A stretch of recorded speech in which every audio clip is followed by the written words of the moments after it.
इरादा है कि आने वाले 2 महीने में लोकसभा चुनाव से पहले वो आम आदमी पार्टी के 4 और नेताओं को गिरफ्तार करने वाले हैं। वो मुझे गिरफ्तार करेंगे, वो सौरभ भारद्वाज को गिरफ्तार करेंगे, वो दुर्गेश पाठक को गिरफ्तार करेंगे और वो राघव चड्ढा को गिरफ्तार करेंगे।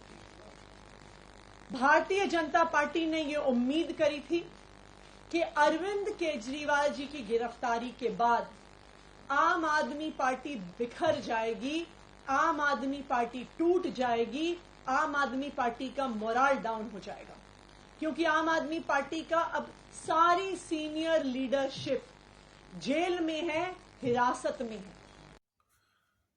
नमस्कार। उम्मीद है आप लोग स्वस्थ और आनंद होंगे। आज संजय सिंह रिहा हो गए, जो लंबे समय से जेल में बंद थे। उनकी रिहाई अपेक्षित थी, होनी ही थी, लेकिन जिस MPLA एक्ट के तहत वो गिरफ्तार किए गए थे उसमें रिहाई थोड़ी मुश्किल होती है, और वो एक्ट ही इसीलिए बनाया गया है कि रिहाई थोड़ी मुश्किल से और देर में हो। उत्पीड़न के लिहाज से ये एक्ट बना है, जैसे जो भाजपा सरकार ने, या कह लीजिए कि मोदी सरकार ने बनाया। अब आगे बात शुरू करने के पहले कुछ थोड़ा सा बैकग्राउंड में भी बात कर ले तो बेहतर होगा, समझने में भी आसानी होगी।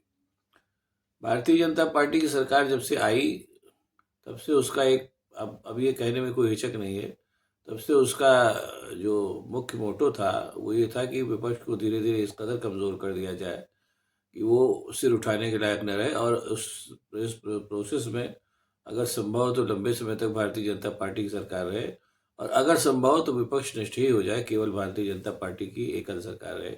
ये मोटो स्पष्ट था, हालांकि इसको कहा नहीं गया। भारतीय जनता पार्टी की सरकार में खासतौर से एक बात बहुत स्पष्ट है, जो आप लोगों को समझ में आ भी रही होगी, कि ये इनका जो ये करना चाहते हैं वो कहते नहीं, और जो कहते हैं वो करना नहीं चाहते। ये बिल्कुल स्पष्ट हो गया है। ये सारी बातें अब लोगों की समझ में धीरे धीरे आ रही हैं। उसी के तहत एक दो एग्जाम्पल मैं दूंगा, हालांकि आप लोग जानते भी हैं, उसको कोई बहुत ज़्यादा उसको करने की जरूरत नहीं, लेकिन बहरहाल बात चलिए तो इसके अभी लेटेस्ट एग्जाम्पल की बात कर रहा हूँ, जो अभी आपको ये, जैसे बात इलेक्टोरल बॉन्ड की जाए।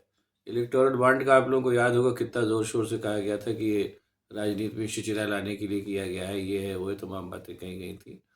और वो बातें जो भारतीय जनता पार्टी का पूरा प्रचार तंत्र होता है बहुत तेज़ी से प्रचार करता है, और उसके बाद जब वो पता चला कि उसमें से जो सुप्रीम कोर्ट के निर्णय के बाद जब चीज़ें निकली तो पता ये चला कि वो भारतीय जनता पार्टी के लिए कमाई का साधन था, विपक्ष को कमज़ोर करने का साधन था, और साथ ही साथ भया दोहन का एक लंबा साधन था वो, जिसमें जिनसे पैसा अदरवाइज निकालना संभव नहीं था, उनसे पैसा निकालने का भी एक बहुत बड़ा साधन था, और है भी।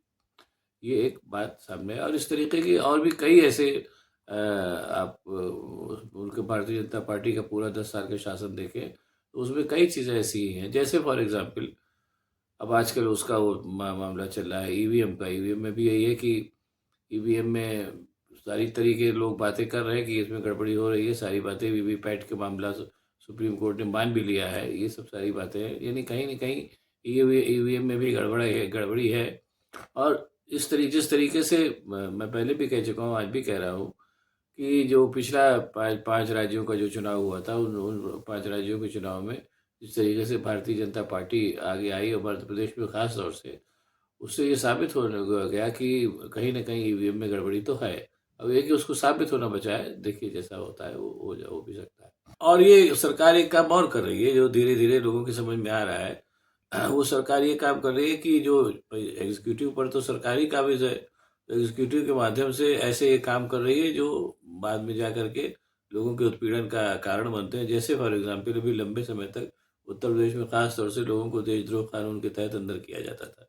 देशद्रोह कानून में भी 6 महीने तक तो जमानत नहीं ही मिलती है।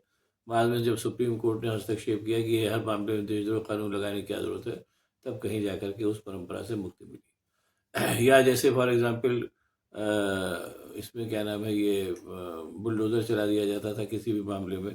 बुलडोज़र चलाने के जो कानून सम्मत उपाय हैं, उसके इतर भी बहुत से मामलों में बुलडोज़र चलाया जाता था, लेकिन एक फ़िलहाल जब से चंद्रचूड़ साहब आए तब से इस प्रवृत्ति पर भी लगाम लगी हुई है। कहीं न कहीं न्यायपालिका का भय है।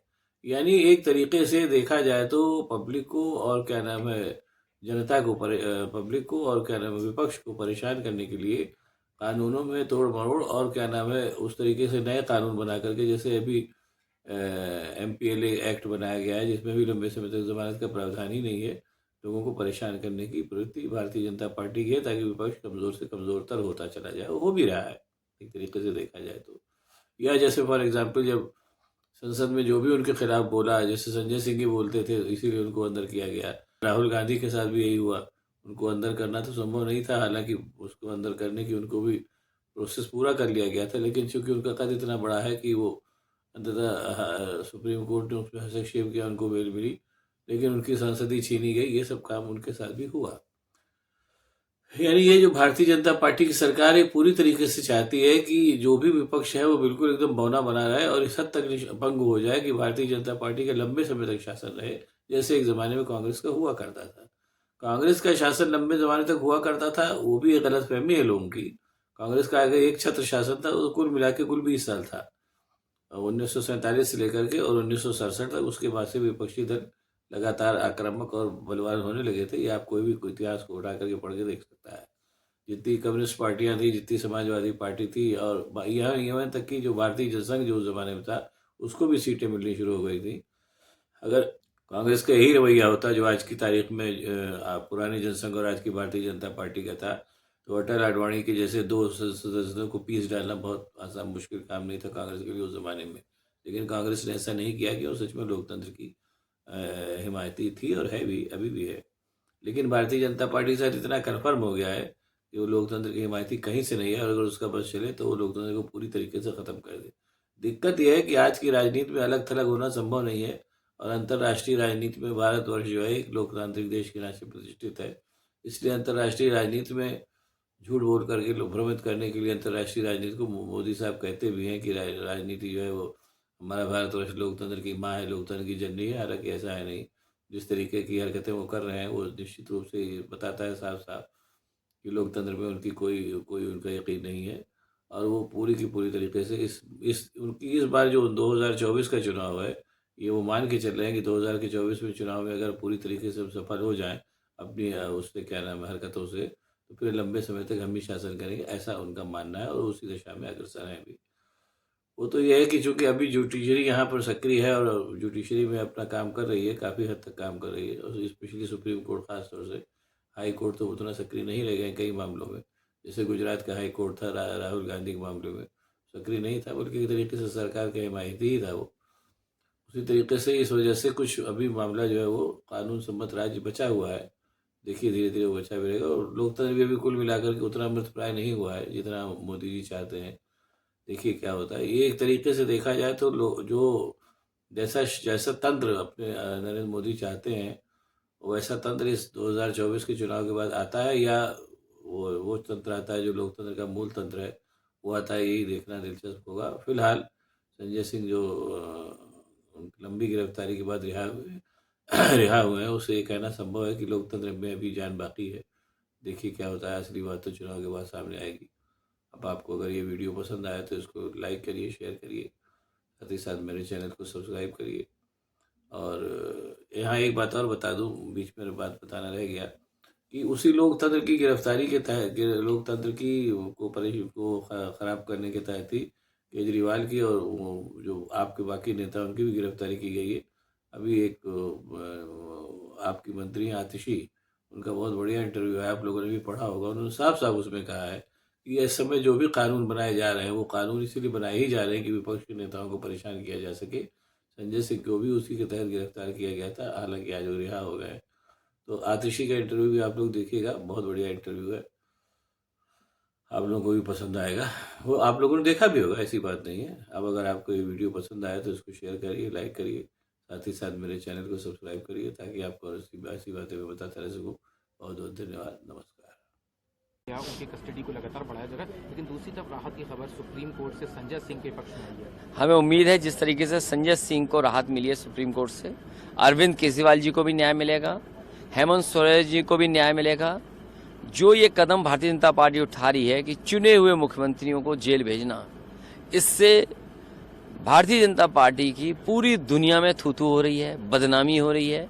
अब उन्हें ही समझ में नहीं आ रहा है कि अब क्या कदम उठाएं, जेल में रखें क्या रिहा करें। अगर इंस्टीट्यूशंस को भारतीय जनता पार्टी चलाएगी तो हमारा लोकतंत्र कितना मजबूत होगा। जितनी इंस्टीट्यूशंस मजबूत होंगी उससे लोकतंत्र ज्यादा मजबूत होगा। भारतीय जनता पार्टी घबराई हुई है, वो हारने जा रही है। ऐसा दल जो ये नारा दे रहा हो कि 400 पार, उसको किस बात की घबराहट है, किस बात का उनको डर है कि विपक्ष के नेताओं को झूठा फंसाने का इंस्टीट्यूशन के माध्यम से ये कोशिश कर रहे हैं। सर